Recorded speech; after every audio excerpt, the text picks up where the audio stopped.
The sky was simply too clear that morning, that deep, unbelievable blue. The sea mirrored the heavens as if they were one, and the luxury yacht sliced through that immensity with absolute elegance. Inside the cabin, chilled champagne, laughter a touch too loud, a touch too forced, and on the bow, clutching the railing with trembling fingers, an 89-year-old man felt every cell of his body screaming that something was wrong.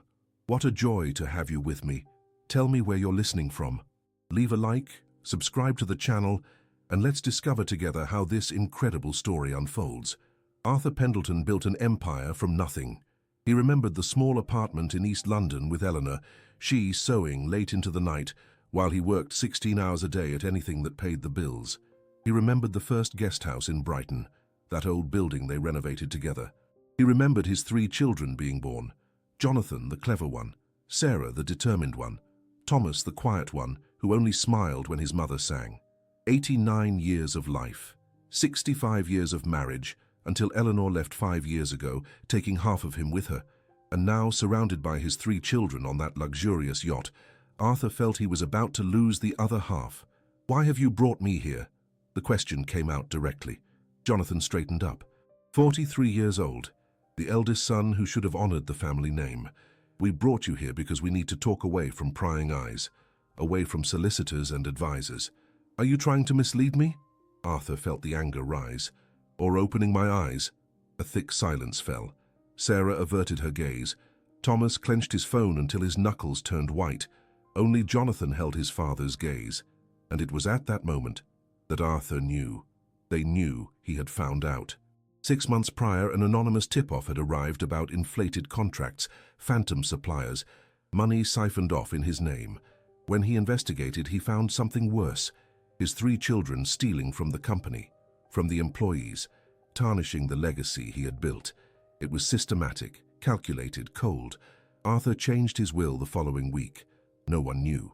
"Father," Jonathan took a step forward, "it's time for you to pass on the baton. You're 89 years old. You deserve to rest." "Rest," Arthur repeated. "Do you mean to die?"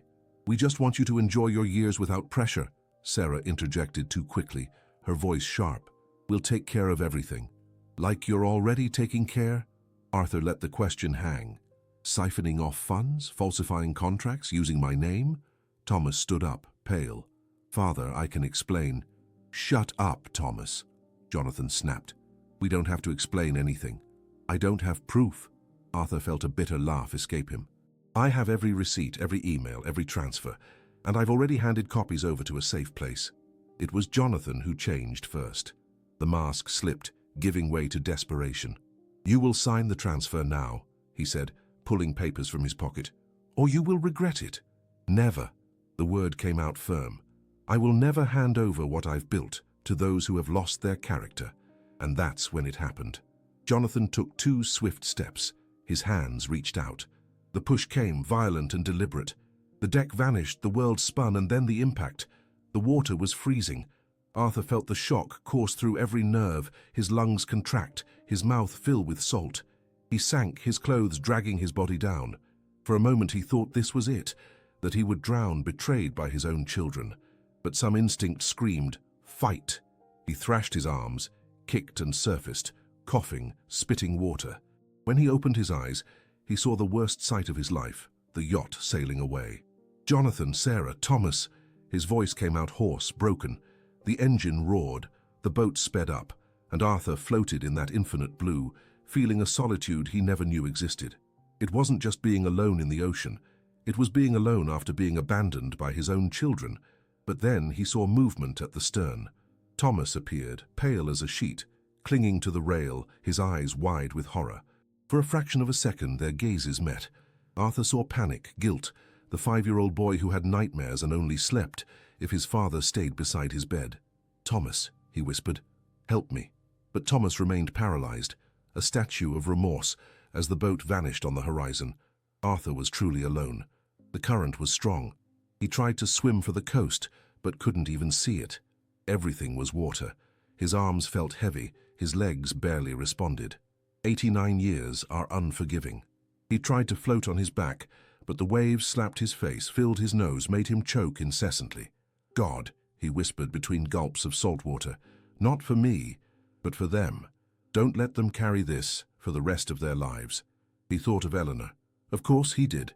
Eleanor in her Sunday blue dress, Eleanor singing as she cooked, Eleanor in the hospital holding his hand, making him promise to look after their boys. Promise me, Arthur. He had promised. With tears, he had promised. Life's images flashed quickly. The day he met Eleanor at the bakery, their simple wedding, their 3 young children playing in the garden, the opening of their first hotel. When had it gone wrong?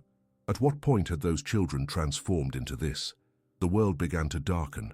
His vision blurred. His arms stopped responding. This was it. The sea was going to take him. Eleanor, he whispered, I'm coming to find you. That's when something struck his arm. A piece of wood floating. The remains of a crate, an old plank, but it was floating, as if it had appeared from nowhere. Friends, let us plunge back into the chilling depths of the English Channel, where Arthur Pendleton, an old man adrift, found a flicker of hope amidst the vast, unforgiving blue. With his last reserves of energy, Arthur gripped it. The wood sank a little but stayed afloat. He clutched the plank as one clutches life itself and finally managed to breathe properly. It wasn't salvation, but it was a chance. Aboard the yacht, the silence was deafening. Sarah trembled, her hands covering her face. Thomas was ashen, his eyes fixed on where their father had vanished. Only Jonathan maintained a controlled expression, his hands firm on the helm. We've killed our father, Thomas whispered. He fell. Jonathan cut him off sharply. It was an accident. Rough sea, he lost his balance. You pushed him, Sarah exploded. I saw it. And you were here. You agreed. Jonathan turned sharply. Don't pretend to be innocent. The truth hung heavy. They had planned it together. Take their father out to sea, pressure him away from witnesses. But the push... We have to go back, Thomas said desperately. Look for him. And say what, that we pushed an 89-year-old man? Jonathan countered. They'll arrest us. And if we do nothing, he dies, Thomas cried out for the first time in years. He's our father. He was, Jonathan said coldly. He was our father. Jonathan accelerated towards Poole Harbour. When they docked, people were already waiting. He disembarked with perfect composure, his voice controlled. My father fell from the boat. A strong wave. He was at the bow, and before we knew it, he was in the water. The lie flowed too smoothly. The HM Coast Guard mobilized. Helicopters, boats, an immediate search. And the news spread. Billionaire Arthur Pendleton disappears at sea. The cameras arrived swiftly. Jonathan maintained his composure. Sarah wept copiously. But it was guilt, not shock. Thomas could barely speak. What are the chances? A reporter asked the commander. The man hesitated. We're doing everything we can. But deep waters, strong currents, 89 years old. Every hour that passes. That night, gathered in their father's penthouse and corporate office in Canary Wharf, London, the guilt began to gnaw. What if he survives? Thomas whispered in the darkness. He won't, Jonathan replied, but his voice was brittle. Nobody survives that. But what if he survives and tells? We deny it. It's his word against ours.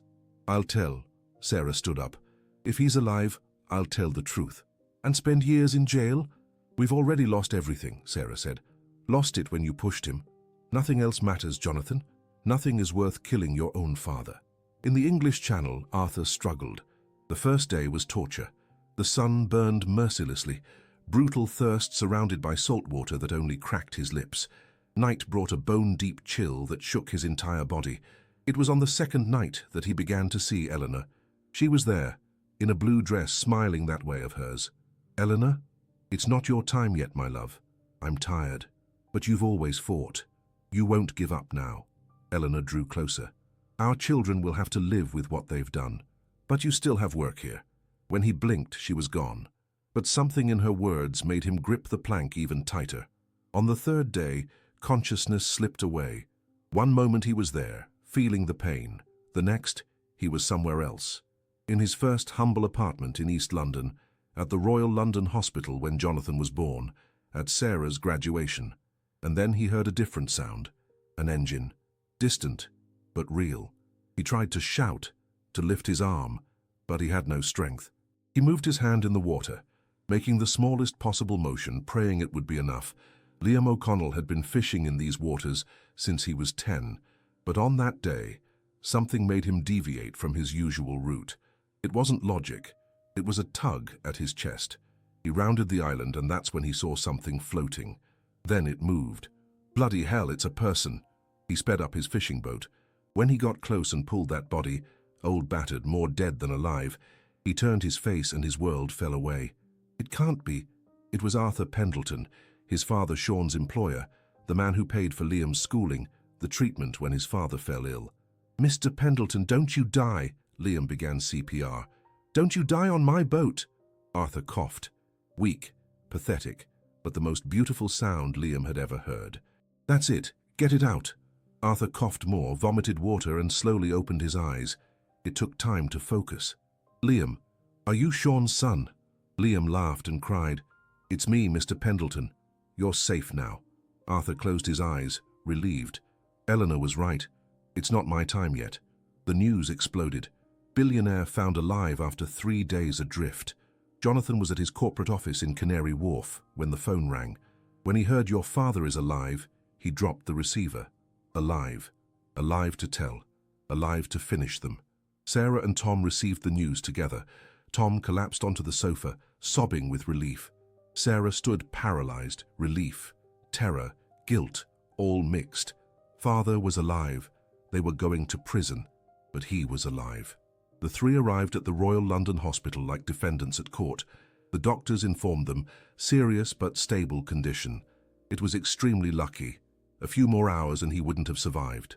They entered one by one. Jonathan first. Arthur was connected to tubes, but his eyes were open. When he saw his son, there was no anger. There was sadness. "Father." "Later," Arthur whispered. "Later. We'll talk." Sarah rushed to the bedside, held his hand, and broke down. "Forgive me. Forgive me." Arthur squeezed her hand, weak, but present. "I know, my dear."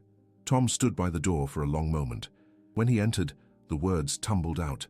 "I wanted to go back, Father, but I froze. I'm a coward." "You still have time to choose differently, son. All of you do." As he recovered, Arthur received a constant visitor, Liam. The young fisherman came daily, bringing fruit, chatting. "Why did you come back for me?" Liam smiled shyly. "My father, Sean, always said you were different.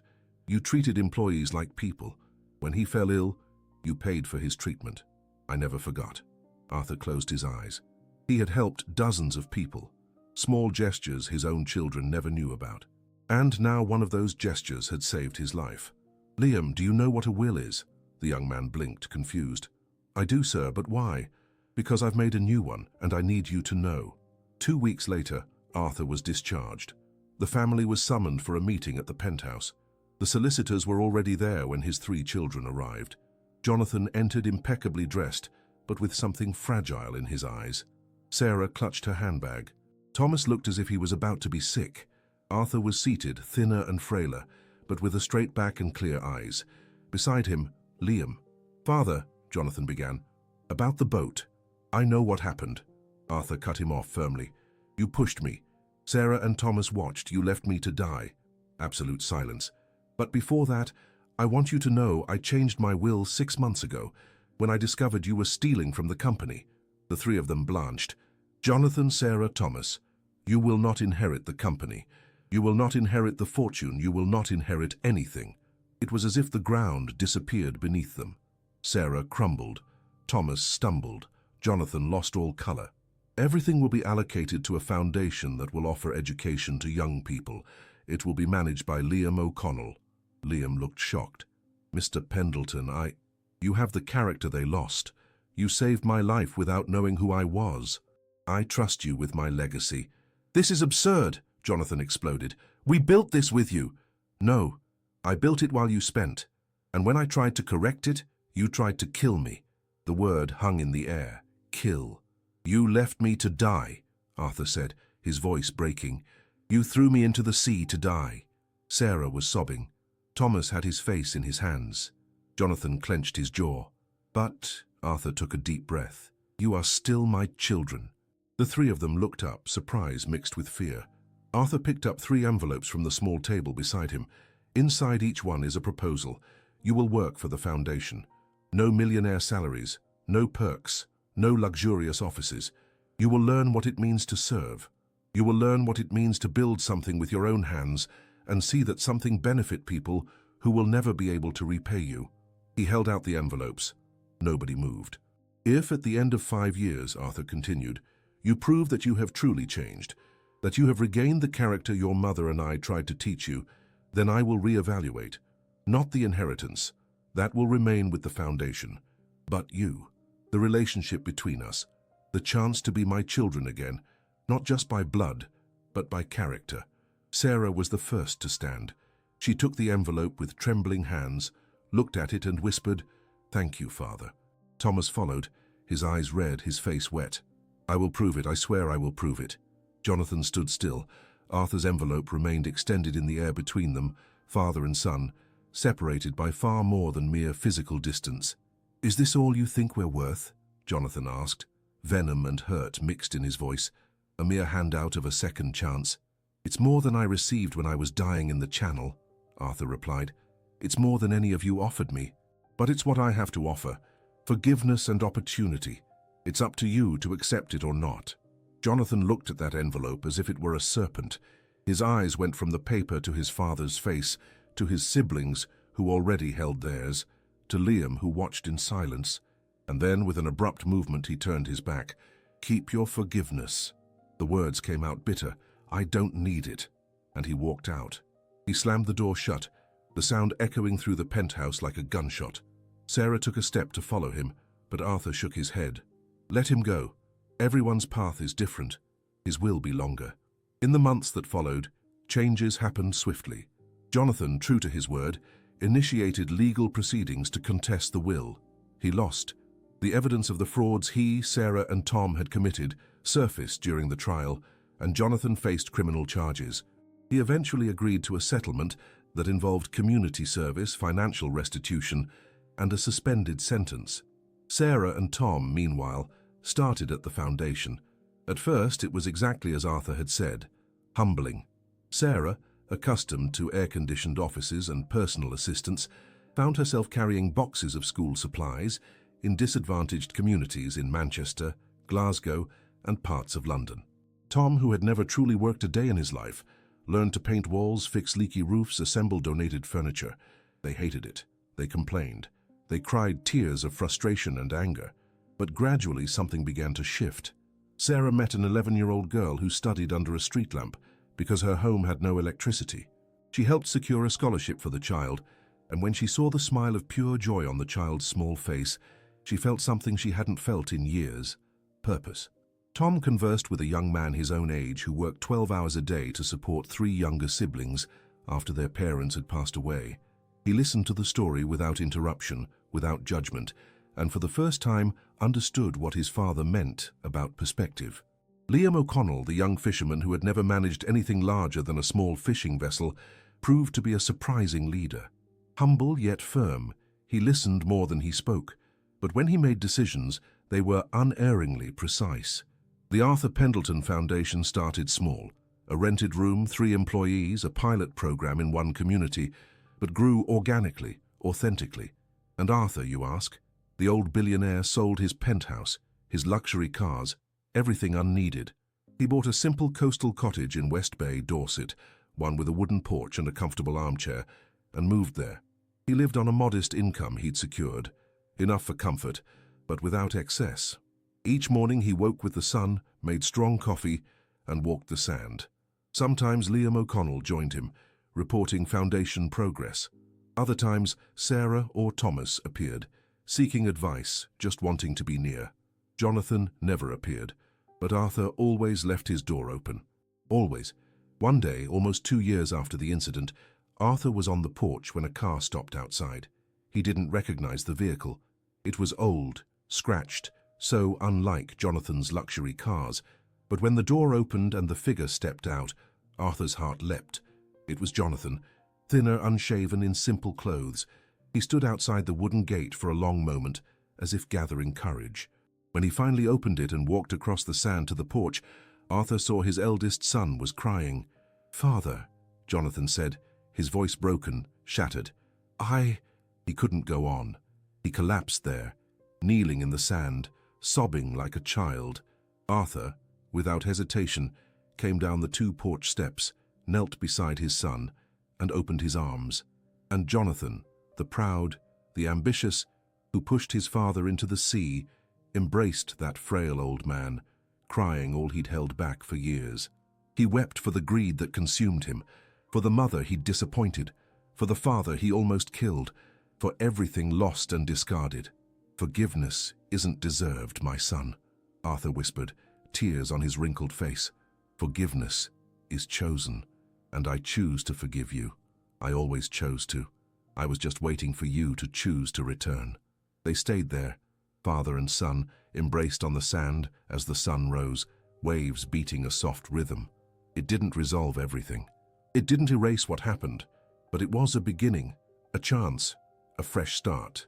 3 years after that, the Arthur Pendleton Foundation was nationally recognized. Programs in 12 regions served thousands of young people. Liam, now 33, was interviewed on TV, invited to lectures, recognized as one of the country's most promising young leaders. Sarah coordinated the entire educational department. She developed her own methodology, based not on textbook theories, but real experience from working alongside communities. She published 2 books on inclusive education. She was happy in a way she'd never been when rich. Friends, come closer, and let me tell you how the Pendleton family truly found its way back from the brink, transforming a tale of greed into one of heartfelt redemption. Thomas, who had always lacked courage, now managed the foundation's administration. He learned to negotiate with politicians, fight for resources, and passionately defend its projects, surprising even himself. He married one of the foundation's teachers and had a daughter, naming her Eleanor after the grandmother she would never know. Jonathan, meanwhile, started from literal zero. He volunteered at the foundation for a year without pay, sleeping on a rented sofa, eating basic meals, and wearing donated clothes. When Liam finally offered him a formal job, Jonathan wept with gratitude. He coordinated economic development projects, teaching young people to become entrepreneurs.